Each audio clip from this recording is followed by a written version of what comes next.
మారిన ఎమ్మెల్యేల విషయంలో గత 10 ఏళ్లలో బీఆర్ఎస్ పార్టీ ఏం చేసింది? ఎలా ఎల్పీలనే విలీనం చేసుకుంది? బలం ఉన్నా ఎందుకు అభద్రతా భావంతో వ్యవహరించింది? నాడు కోర్టు తీర్పులను స్పీకర్ ఎందుకు అమలు చేయలేదు? ఇప్పుడు ఈ క్వశ్చన్ అన్ని వరుసగా తెరపైకి వస్తున్నాయి. తాజాగా హైకోర్టు 4 వారాల్లో నిర్ణయం తీసుకోవాలని చెప్పగానే తమ విజయంగా చెప్పుకుంటున్న గులాబీ నేతలు గత 10 ఏళ్లలో జరిగిన వాటికి ఇవ్వాల్సిన జవాబులు అలాగే ఉన్నాయంటున్నారు. ఇంతకీ ఎమ్మెల్యేల ఫిరాయింపుల విషయంలో 2014 నుంచి ఏం జరిగింది? కేసీఆర్ ఎలా చక్రం తిప్పారో చూద్దాం.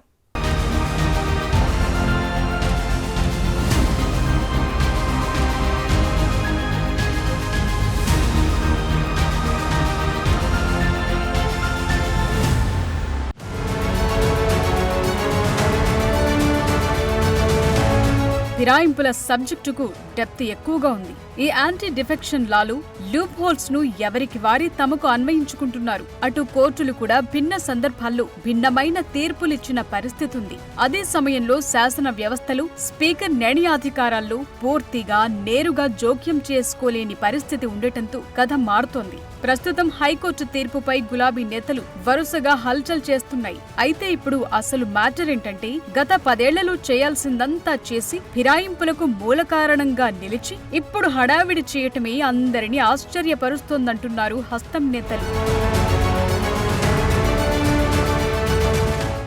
ఈరోజు ఇమ్మీడియట్ గా హైకోర్టు స్పందించడాన్ని కూడా స్వాగతిస్తూనే గతంలో కూడా ఇలా స్పందిస్తే బాగుండేదని ఒక ఆలోచన ఉంది. గతంలో కాంగ్రెస్ పార్టీ మర్జర్ కొరకు ప్రయత్నం చేసిన క్రమంలో ఏ విధంగా జరిగిందనేది.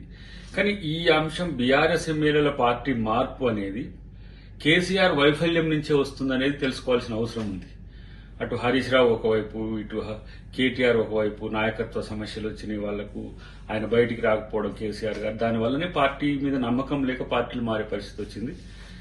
గతంలో కూడా ఆ విధంగా ఒక్కరిని ఆ విధంగా చేసి సిఎల్పీని మర్జ్ చేసుకునేంత వరకు ఆ రోజు హైకోర్టు ఆగకుండా ఉండుంటే తెలంగాణలో ఈ పరిస్థితి వచ్చేది కాదు. తెలంగాణలో రాజకీయంగా ఇలాంటి అనెథికల్ ఇష్యూస్ జరగడం వెనుక కేసీఆర్ పాత్ర ముఖ్యంగా ఉండడం మీద ఆలోచించాల్సిన అవసరం ఉంది. తాము చేస్తే పవిత్రం, అవతలి వారు చేస్తే మహాపాపమన్నట్లుంది ఇప్పటి బీఆర్ఎస్ నేతల తీరు. ఒకప్పుడు పెద్ద ఎత్తున ఫిరాయింపులను ప్రోత్సహించి పార్టీలనే కలుపుకోవటం, ఇతర పార్టీలను చీల్చటం, రాజకీయ వ్యూహాలు అమలు చేశారు. ఇప్పుడు ఏమీ ఎరగనట్లు, ఫిరాయింపులు అన్న పదమే విననట్లు డీల్ చేస్తున్నారన్న విమర్శలు పెరుగుతున్నాయి. ఒక పద్ధతి ప్రకారం సైలెంట్ గా అవతలి పార్టీలను ఖాళీ చేసిన ఘనత కేసీఆర్ది. రాత్రికి రాత్రే ఇతర పార్టీ ఎమ్మెల్యేలను చాలా ఈజీగా కలిపేసుకున్నారు. ఫిరాయింపుల్లోనూ కేసీఆర్ టెక్నికల్ లూప్ హోల్స్ ను వాడుకున్నారు. యాంటీ డిఫెక్షన్ లా వర్తించకుండా ఎల్పీలను సైలెంట్ గా ప్యాక్ చేసేశారు. ప్రజాస్వామ్యంలో ప్రశ్నించే ప్రతిపక్షాలుండాలి, కానీ రాజకీయ పునరేకీకరణ అని ఇంకేవేవో పెద్ద మాటలు చెప్పేసి అప్పట్లో ఎమ్మెల్యేలను కలిపేసుకున్నారు కేసీఆర్. అప్పటి స్పీకర్ కూడా సైలెంట్ గా ఉండిపోయారు. అంతా రూల్స్ ప్రకారమే జరిగిందని చెప్పుకున్నారు. తమది సన్నాసుల మఠం కాదని, వక్తు రాజకీయ పార్టీ అని లెక్కలేనన్ని సార్లు చెప్పారు కేసీఆర్.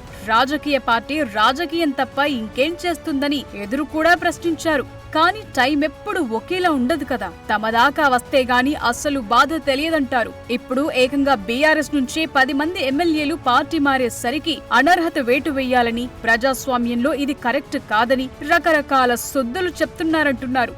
ఈ వ్యవహారంలో అవసరమైతే హైకోర్టు డివిజన్ బెంచ్ కు అప్పీల్కు వెళతామని పార్టీ పెద్దలు, న్యాయ నిపుణులతో చర్చించి దీనిపై నిర్ణయం తీసుకుంటామని కడియం శ్రీహరి అంటున్నారు. గతంలో పక్క రాష్ట్రాల్లో కూడా కోర్టులు ఈ తరహా తీర్పులిచ్చాయని, ఫిరాయింపులపై ఒక్కో తీర్పులిస్తున్నాయని అన్నారు.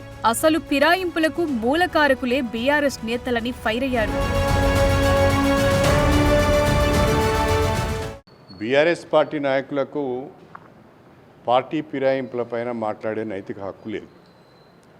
2014 నుంచి 2023 మధ్య కాలంలో పెద్ద ఎత్తున పార్టీ ఫిరాయింపులను ప్రోత్సహించి అనేక మంది ఎమ్మెల్యేలను కొనుగోలు చేసుకొని అనేక మంది ఎమ్మెల్యేలను ప్రలోభపెట్టి పార్టీ మారిన ఎమ్మెల్యేలకు మంత్రి పదవులు ఇచ్చి రాజకీయ వ్యవస్థను భ్రష్టు పట్టించింది బీఆర్ఎస్ పార్టీ.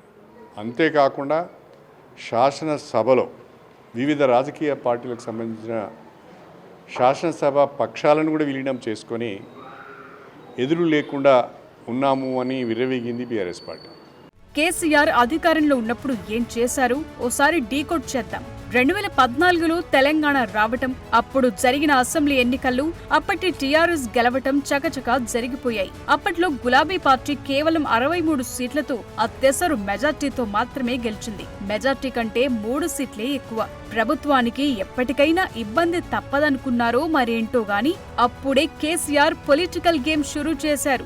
రాజకీయ పునరేకీకరణ కోసం అంతా కలిసి రావాలంటూ ఒక విచిత్రమైన పిలుపునిచ్చారు. సీన్ కట్ చేస్తే 2014లో ఇంద్రకరణ్ రెడ్డి, కోనప్ప ఇద్దరిని టీఆర్ఎస్ లో కలిపేసుకున్నారు. 2014 ఎన్నికల్లో టీడీపీ నుంచి గెలిచిన 15 మంది ఎమ్మెల్యేలు మాధవరం కృష్ణారావు, చల్లా ధర్మారెడ్డి, ఆ తరువాత ఎర్రబెల్లి దయాకర్రావు, తలసాని శ్రీనివాస్ యాదవ్, మాగంటి గోపీనాథ్, అరికపూడి గాంధీ, కృష్ణారెడ్డి, వివేకానంద్, రాజేందర్ రెడ్డి ఇలా మొత్తం 12 మంది టీడీపీ ఎమ్మెల్యేలను దశల వారీగా ఆకర్షించి టీడీఎల్పీని టీఆర్ఎస్ఎల్పీలో విలీనం చేయించుకున్నారు. 2018 ఎన్నికల్లో టీడీపీ 2 సీట్లను గెలుచుకుంది. ఖమ్మం జిల్లాలోని సత్తుపల్లి నుంచి సండ్ర వెంకట వీరయ్య, అశ్వారావుపేట నుంచి మెచ్చ నాగేశ్వరరావును కూడా 2021లో చేర్చుకుని టీడీపీ దుకాణం పూర్తిగా బంద్ చేయించారు కేసీఆర్.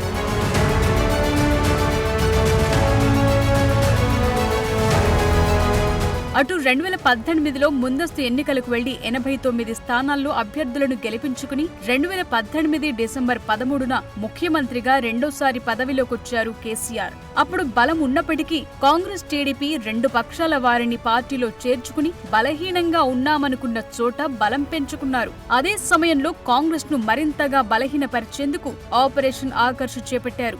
ఇందులోనే 12 మంది ఎమ్మెల్యేలకు గాలం వేసి జాయిన్ చేసుకున్నారు.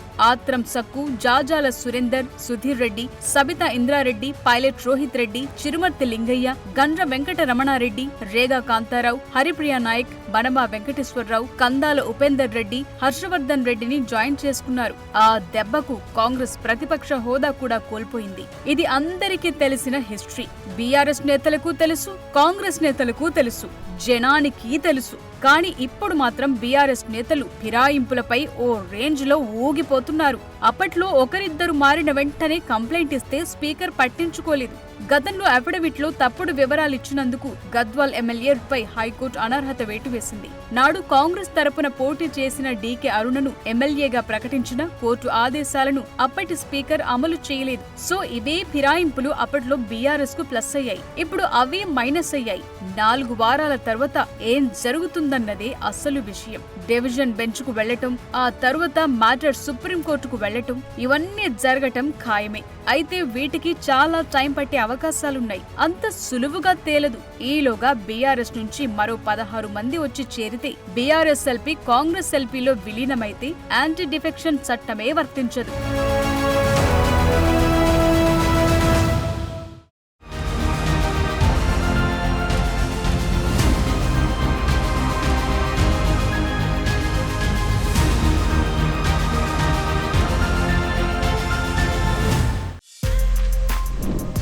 For more videos like this, subscribe Big TV channel.